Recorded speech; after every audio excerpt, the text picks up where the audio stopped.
लाखो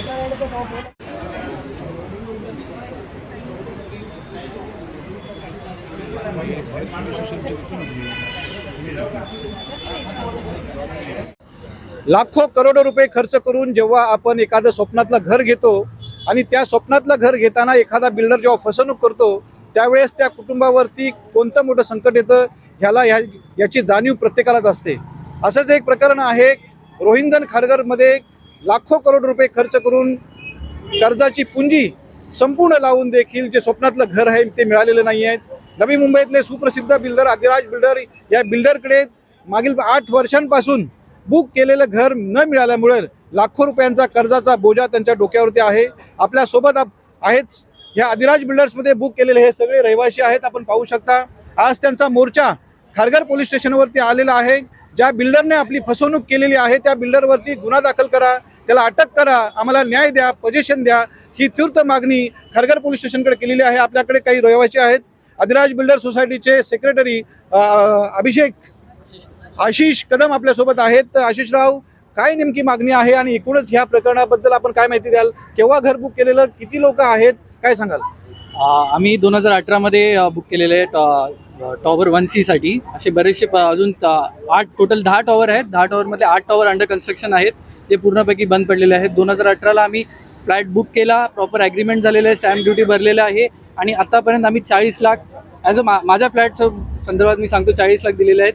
काही जणांनी 100% दिलेले आहेत पेमेंट आणि काही जणांनी व्याजाच्या वादावर एक्स्ट्रा पैसे पण दिलेले आहेत। बट काम काही चालू झालेलं नाही, काम 10व्या माळ्यावर बंद आहे। 3 ते 4 कॉन्ट्रॅक्टर्स आले, त्यांचं पेमेंट झालं नाही। कॉन्ट्रॅक्टरने 100 करोडचा दावा त्यांच्या NCLTमध्ये टाकलेला होता, तो पण काही क्लिअर झालेला नाही आहे प्रॉपर। आज करतो चालू, उद्या करतो चालू, असंच नेहमी सुरू आहे। रेरामध्ये सुद्धा आमची संमती नसताना सुद्धा त्याला रेराने डायरेक्ट 2027 पर्यंत एक्सटेन्शन दिलेलं आहे आणि त्याचं पण त्याने पालन केलेलं नाही। त्यात त्याने जे प्लॅन सांगितलेला त्याचा की मी या महिन्यात हा स्लॅब टाकीन, पुढच्या 2-3 महिन्यात 3 स्लॅब टाकीन, आजपर्यंत काही नाही। आत्ता आणलेला वेंडरसुद्धा कॉन्ट्रॅक्टर आहे जो त्याचे सुद्धा करोडो रुपये थकीत आहेत, काम पूर्णपैकी थांबलेलं आहे। तो कॉन्ट्रॅक्टर देखील बोलतोय मी इथून सुटणार, जागावरून हलणार नाही जोपर्यंत माझे पैसे देण्यात येत नाही। साधारणतः असे किती लोक आहेत ज्यांनी ही घर बुकिंग केलेलं आहे, ज्यांना पोझिशन मिळालेलं नाहीये? 2,500च्या आसपास टोटल फ्लॅट बायर्स आहेत ज्यांना घर भेटलेलं नाही अजून। आपण पाहिलं आपल्यासोबत आणखी एक रहिवासी आहेत ज्यांनी तिथे घर बुक केलेलं आहे। मॅडम, साधारणतः किती वर्षांपासून आपण ह्या न्यायासाठी लढताय? एकूणच ह्या प्रकरणाबद्दल आपली काय भूमिका आहे? आम्ही 7 ते 8 वर्षापासून म्हणजे आम्हाला घर भेटलेलं नाही आहे। 2022ला आमचं पोझिशन होतं, तर त्याच्यानंतर देखील म्हणजे आमचं टॉवर हा अजून 8व्या मजल्यावरच आहे। माळाजवळ 45 माळ्याची बिल्डिंग आहे, 8व्या मजल्यावरच काम थांबलेलं आहे। नवीन कॉन्ट्रॅक्टर्स येतात, त्यांना स्टार्टिंगला थोडेसे पेमेंट देतात, ते काम करतात आणि त्याच्यानंतर त्यांचे सुद्धा पेमेंट ते लोक थांबवलेले आहेत। त्याच्यामुळे काम पूर्णपणे स्थगित आहे। गेली आता आम्ही 5-6 वर्ष सगळेजण म्हणजे घर मिळेल यासाठी आम्ही आता रेरात देखील गेलेलो आहोत, आम्ही EOW देखील गेलेलो आहेत आणि आता इथे आम्ही पोलीस स्टेशनला खारघरला 4थी ते 5वी आमची फेरी आहे। हे लोक देखील FIR घेत नाही आहात, त्यासाठी आज आम्ही इकडे आलेलो आहोत। धन्यवाद। आपल्यासोबत काही आणखी रहिवासी आहेत, आपण पाहू शकता। साधारणतः सायंकाळ 4 वाजल्यापासून सगळे रहिवासी खारघर पोलीस स्टेशनवरती मोर्चा घेऊन आलेले आहेत। जे खारघर पोलीस ठाण्याचे वरिष्ठ पोलीस निरीक्षक आहेत त्यांची भेट घेण्यासाठी आज इथे सर्व लोक एकत्र झालेले आहेत। आपल्याकडे सोबत आणखी एक रहिवासी आहेत। मॅडम, आपलं काय नाव आहे आणि आपण काय सांगाल? सर, मी पुष्पा विजय कनोजिया। माझी बुकिंग सर आम्ही 2018ला केलेली आणि त्यावेळेस आमचं रजिस्ट्रेशन झालेलं, त्यात आमचं 7-8 लाख रुपये गेलेत। रजिस्ट्रेशन, स्टॅम्प ड्युटी, GST हे सगळं भरून सुद्धा। आणि त्यावेळी ॲग्रीमेंटमध्ये आम्हाला एक ही केलेली की मग तुम्हाला 2022ला पोझिशन भेटेल। 2022 गेला सर, 2027 आला, पण ते पहिला 4 मजल्यावरच काम थांबला, परत आता 9व्या मजल्यावर काम थांबला। ते लोक प्रत्येक वेळेस एक नवीन प्रमोटर, इन्व्हेस्टर हे आणतात ते आणतात आणि एक झूम मीटिंग, फक्त ऑनलाईन मीटिंग असते सर। आजपर्यंत 7-8 वर्ष झाले बिल्डरने आमचे एवढे पैसे घेऊन आजपर्यंत आमच्या लोकांची एवढी डिमांड होती की एकदा तरी बिल्डरनी समोर येऊन प्रत्यक्ष एकदा स्वतः त्यांचा जो वायदा आहे ते त्यांनी तोंडाने स्वतः बोलावं। पण एवढे 2,500 लोकांची एवढी प्रस्तावना त्यांच्या काही त्यांनी लक्ष न देता फक्त ऑनलाईन आणि त्यांच्या ऑफिसमध्ये जी माणसं असतात त्यांच्यावर ढकलून देतात।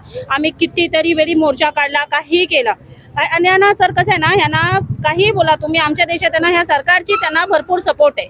काही असू द्या, त्यांचा सरकारला त्यांना सपोर्ट आहे. कारण आम्ही रेरामध्ये एकदा दोनदा त्यांना पुन्हाचीही सहमती नसताना, ही एकही बाहेरची सहमती नसताना त्यांना एकदा सोडून 3दा एक्सटेन्शन भेटलेलं आहे सर.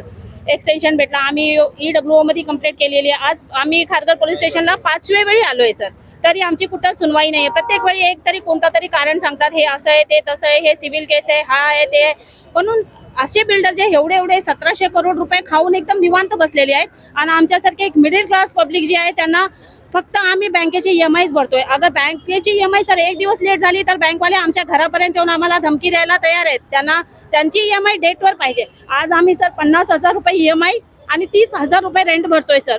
2018 पासून आम्ही हे 70-80 हजार रुपयाचा वच घेऊन चालतोय. घरात खायला असू नसू, मुलांची फी असू नसू, पण आम्हाला हे 70-80 हजाराचं वच घेऊन का आम्ही एक स्वप्न बघितलं की आमचं पण मुंबईमध्ये एक घर होईल, पण हा स्वप्न काय खरं होणार असं वाटत नाही सर. ह्या घराची वाट बघता बघता आमचे एवढे बायर्स मधून कितीतरी बायर्स एक्सपायर झालेत सर. किती लोकांची रिटायरमेंट झाली, किती लोक एक्सपायर झालेत. पण बिल्डरला किंवा सरकारला किंवा ह्या न्यायपालिकाला एवढे एक नाही दोन नाही सर, आम्ही जवळपास 2 ते 2.5 हजार लोक आहेत. कुणाबद्दल त्यांना थोडंही काही वाटत नाही. आपण पाहिलं की फसवणुकीची जी वेदना आहे ही काळजामध्ये कशा पद्धतीने रुतलेली आहे. 50,000चं EMI भरायचा, घर भाडं भरायचं, आम्ही जीवन जगायचं कसं, असा मोठा प्रश्न आता ह्या सर्व बाहेरच्या समोर आलेला आहे. आपल्यासोबत आणखी काही लोक आहेत. साहेब, काय आपलं नाव आणि काय? माझं नाव प्रसाद जयवंत. मी ठाण्याचा रहिवासी आहे, पण इकडे खारघरमध्ये अधिराज कन्स्ट्रक्शनमध्ये मी फ्लॅट बुक केला 2018 मध्ये. एकनाथ शिंदे आमचे अर्बन मिनिस्टर आहेत. मी ठाण्याचा रहिवासी आहे, तरी मी माझ्या डोळ्यासमोर ही अफरातफर फसवणूक बघत आहे. जवळजवळ 1700 कोटी या बिल्डरनी सर्व रहिवाशांकडून आतापर्यंत जमा केलेले आहेत. पण आता बँकेमध्ये त्याच्या ज्या अकाउंटमध्ये बघितलं, रेरावर जो पब्लिश रिपोर्ट आहे, फक्त 17 लाख राहिलेले आहेत आणि 10 फक्त फ्लोअर झालेले आहेत आउट ऑफ 45 फ्लोअर्स. म्हणजे तुम्हीच विचार करा याचा किती एक्सटेंडपर्यंत याचं ही फसवणूक त्यांनी केलेली आहे. त्याच्यावर जवळजवळ 100+ केसेस आता सध्या रजिस्टर्ड आहेत. NCRDC, NCLT, police FIR, EOW सगळ्या प्रकारच्या केसेस त्याच्यावर आहेत. आणि तरी इथे खारघर पोलीस आज आम्ही आलेलो आहोत, आणि तरी पोलीस म्हणतायत की FIR द्वारा 2 दिवस थांबा, 3 दिवस थांबा. 12 वर्ष लोक थांबलेले आहेत, आणि हे 2 दिवसांवर त्यांच्या आश्वासनावर आम्हाला सांगतायत FIR आम्ही नंतर करू. हे आम्हाला अजिबात म्हणणं मान्य नाही आहे, आणि आम्ही इकडे आज धरणं म्हणून इकडे उभं राहिलेलो आहोत, बसणार आहोत जोपर्यंत FIR होत नाही. या बिल्डर हा फ्रॉड आहे, हे मला अगदी आपले देवेंद्र फडणवीसांपर्यंत हा मेसेज द्यायचा आहे या आपल्या माध्यमामार्फत. थँक्यू. आपल्यासोबत आणखी काही लोक आहेत. आपली काय प्रतिक्रिया असते? हो, एक आपल्यासमोर एक विनंती आहे की आम्ही सर्वसामान्य पब्लिक आहोत. आम्ही EMI भरतो, घराचं भाडं भरतो, आम्हाला वेळेत घराचं पोजेशन नाही आहे. एक पोलिसांनी खारघर पोलीस स्टेशनला बिल्डरच्या अगेन्स्ट, अधिराजच्या अगेन्स्ट एक FIR दाखल करून घ्यावी आणि बिल्डरला त्वरित अटक करावी.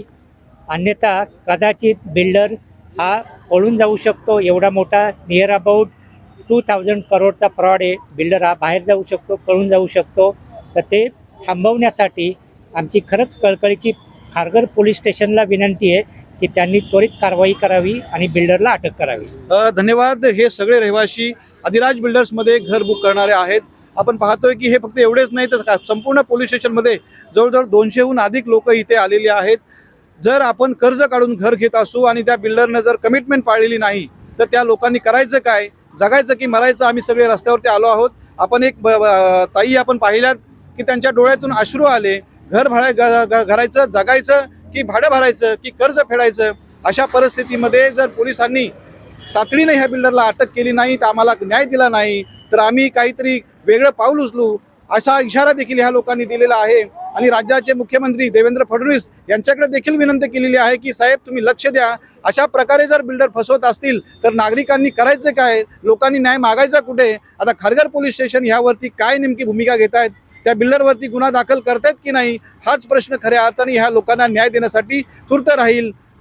कॅमेरामॅन प्रतीक घोलप सोबत मी संजय महाडिक, कोकण दर्पण, कोकण लाईव्ह. धन्यवाद.